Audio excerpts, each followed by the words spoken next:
அன்பிற்கினியவர்களே வணக்கம். சுரேஷோடு ஒரு நிமிடம் நிகழ்ச்சிக்கு உங்களை வரவேற்கிறேன். இது குறிப்பா என்னுடைய மாணவர்களுக்கு ஆங்கிலத்திலே ஒரு வார்த்தையை தெரிந்து கொள்ள வேண்டும் என்கிற எல்லாருக்குமான பதிவு தான் இது. அப்படி இதுல ஆர்வம் இல்லாதவர்கள் கடந்து போய்விடுங்கள் என்பதை தான் என்னுடைய வேண்டுகோளா வைத்து சொல்றேன்.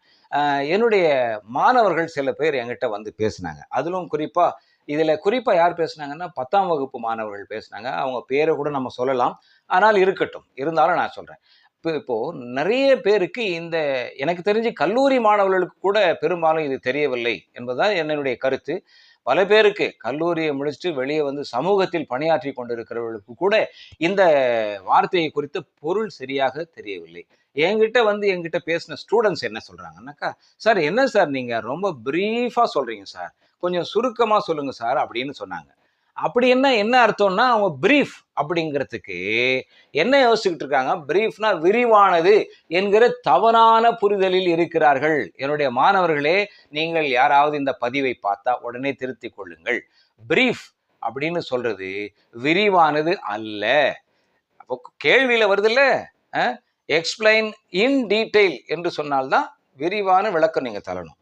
எக்ஸ்பிளைன் எலாபரேட்லி அப்படின்னு சொன்னாதான் விரிவான விளக்கம் நீங்க எழுதணும்னு அர்த்தம்.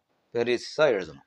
அப்போ ரைட் பிரீஃப்லி என்று சொன்னால், பிரீஃப்னா நீங்க தப்பா புரிஞ்சுக்கிட்டு இருக்கீங்க. விரிவான என்று தவறாக புரிந்து கொண்டிருக்கிறீர்கள். பிரீஃப் என்றால் சுருக்கமாக.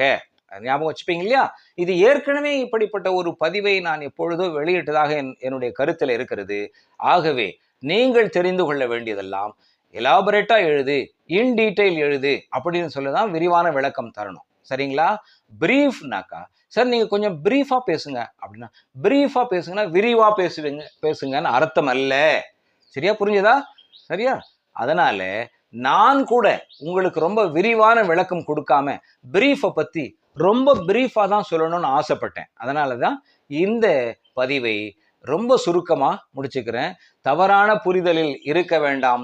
பிரீஃப் என்பது சுருக்கம். அதனாலதான் பெரிய பெட்டி எடுத்துட்டு போட்டா அதை சூட் கேஸுங்கிறாங்க. இருக்கிறதுலே ரொம்ப சின்னதா வச்சுட்டா பிரீஃப் கேஸ் என்று சொல்லுகிறார்கள். சுருக்கமான மிக சின்னதாக. அதனால சரி, நான் இப்போ உங்ககிட்ட பிரீஃபா பேசல இல்லையா? அதனால பிரீஃபா இதை சொல்லி நான் மிக சுருக்கமாக இந்த பதிவை முடித்துக் கொள்ளுகிறேன். உங்கள் தவறுகளை திருத்திக் கொள்ளுங்கள். பின்னர் சந்திப்போமா? நன்றி, வணக்கம்.